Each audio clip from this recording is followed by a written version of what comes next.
Assalamualaikum warahmatullahi wabarakatuh. Perkenalkan, nama saya Reza Naditya Subrata.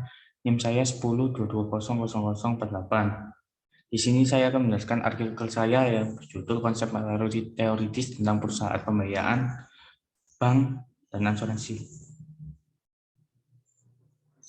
Pembahasan yang pertama, asuransi. Pengertian asuransi yaitu perjanjian antara dua pihak atau lebih, dengan mana pihak menanggung mengikatkan diri kepada tertanggung dan menerima premi asuransi untuk memberikan pergantian kepada tertanggung karena kerugian, kerusakan, atau kehilangan keuntungan yang diharapkan, atau tanggung jawab hukum kepada pihak ketiga yang mungkin akan diderita tertanggung yang timbul dari suatu peristiwa yang tidak pasti atau untuk memberikan suatu pembiayaan yang didasarkan atas meninggal atau hidupnya seseorang yang dipertanggungkan. Yang kedua, dasar hukum asuransi. Dasar hukum asuransi ada 5. Yang pertama, Undang-Undang Nomor 2 Tahun 1992 tentang usaha perasuransian. Dan yang kedua, KUH Perdata pasal 1320 dan pasal 1774. Yang ketiga, KUHD bab 9 pasal 246. Yang keempat, PP nomor 73 tahun 1992. Yang kelima, PP nomor 63 tahun 1999. Dan yang ketiga, jenis asuransi. Jenis asuransi dapat terbagi menjadi 3 kelompok. Yang pertama, asuransi kerugian, asuransi jiwa, dan asuransi sosial. Asuransi kerugian adalah asuransi yang memberikan jaminan terhadap risiko kerugian yang timbul dari peristiwa yang tidak pasti, yang dijamin dalam polis kecuali risiko-risiko yang dikaitkan dengan hidup atau meninggalnya seseorang.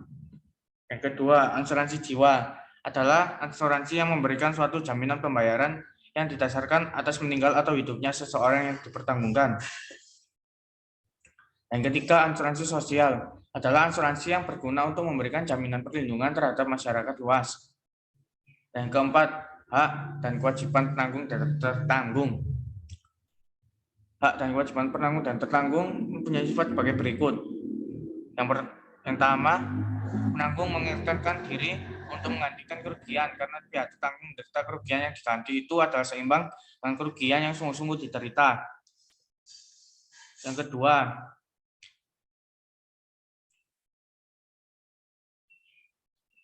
perjanjian yang prestasi penanggung masih harus digantungkan pada peristiwa yang belum pasti, sedangkan prestasi tertanggung sudah pasti meskipun tertanggung sudah memenuhi prestasinya dengan sempurna. Pihak menanggung belum pasti berprestasi dengan nyata.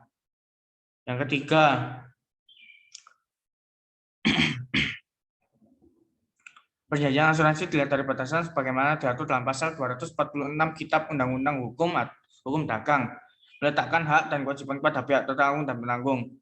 Penanggung berkewajiban memberikan ganti kerugian apabila peristiwa yang menjadi penyebab timbulnya risiko terjadi, dan penanggung berhak menerima premi dari tertanggung karena telah mengambil alih risiko yang dapat menimbulkan kerugian kepada tertanggung.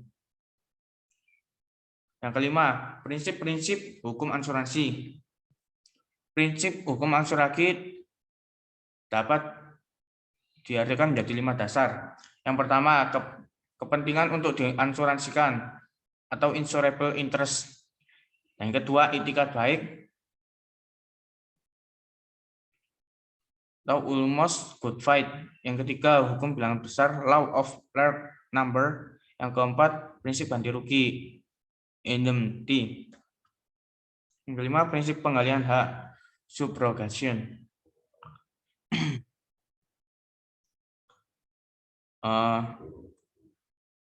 Yang pertama, kepentingan untuk diasuransikan itu jika Anda ingin mengajukan asuransi, Anda harus memiliki hubungan atau kepentingan untuk asuransi antara Anda dengan pihak yang ditunjuk. Umumnya pihak yang ditunjuk akan merasa rugi jika peristiwa yang dipertanggungkan terjadi. Yang kedua, itikat baik, perjanjian apapun harusnya dilandasi dengan itikat baik di antara kedua belah pihak. Termasuk dalam perjanjian asuransi, perusahaan asuransi akan menerima transfer resiko dan prinsip itikat baik. Dan ketiga, hukum bilangan besar. Hukum bilangan besar adalah prinsip statistik dan teori probabilitas yang menyatakan semakin banyak jumlah sampel yang digunakan dari suatu kejadian, maka hasil pantauan mungkin akan semakin mendekati rata-rata populasi. Yang keempat, prinsip ganti rugi. Perusahaan asuransi akan menggantikan kerugian sesuai dengan jumlah kerugian yang kita alami. 5. Prinsip pengalihan hak. Perusahaan asuransi akan mengalihkan hak kepada pihak yang telah ditunjuk oleh kliennya apabila terjadi suatu kerugian. Yang keenam, jenis dari polis. Polis terdiri dari beberapa jenis menyesuaikan dengan jenis asuransinya, yaitu 1. Polis asuransi mobil, 2. Polis asuransi perjalanan, 3. Polis asuransi kesehatan, yang keempat, polis asuransi jiwa, yang kelima, polis asuransi rumah. Pembahasan yang kedua yaitu tentang bank. Yang pertama, pengertian bank. Pengertian bank menurut Undang-Undang Negara Republik Indonesia Nomor 10 Tahun 1998, tanggal 10 November 1998 tentang perbankan. Yang dimaksud dengan bank yaitu badan usaha yang menghimpun dana dari masyarakat dalam bentuk simpanan dan melakukannya kepada masyarakat dalam bentuk kredit atau bentuk lainnya dalam rangka meningkatkan taraf hidup rakyat banyak. Menurut ahli juga, lembaga keuangan yang usaha pokoknya adalah menghimpun dana dan menyalurkan kembali dana tersebut ke masyarakat dalam bentuk kredit, serta memberikan jasa dalam lalu lintas pembayaran dan peredaran uang.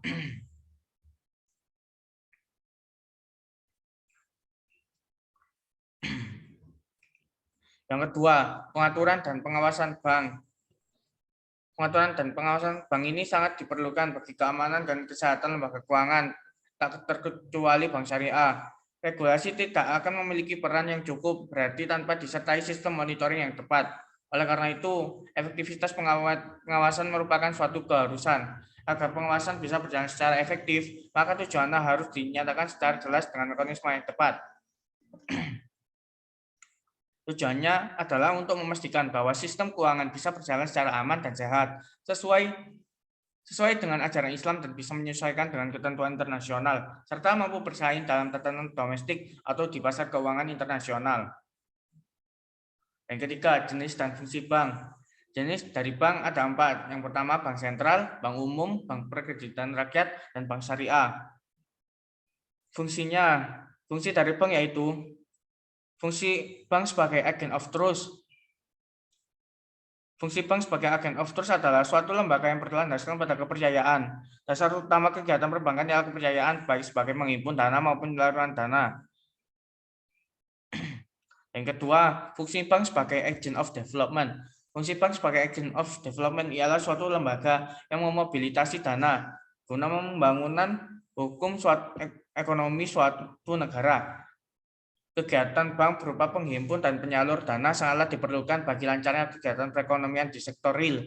3. Fungsi bank sebagai agent of service. Fungsi bank sebagai agent of service merupakan lembaga yang memberikan pelayanan kepada masyarakat. Yang keempat, produk usaha dari bank sentral.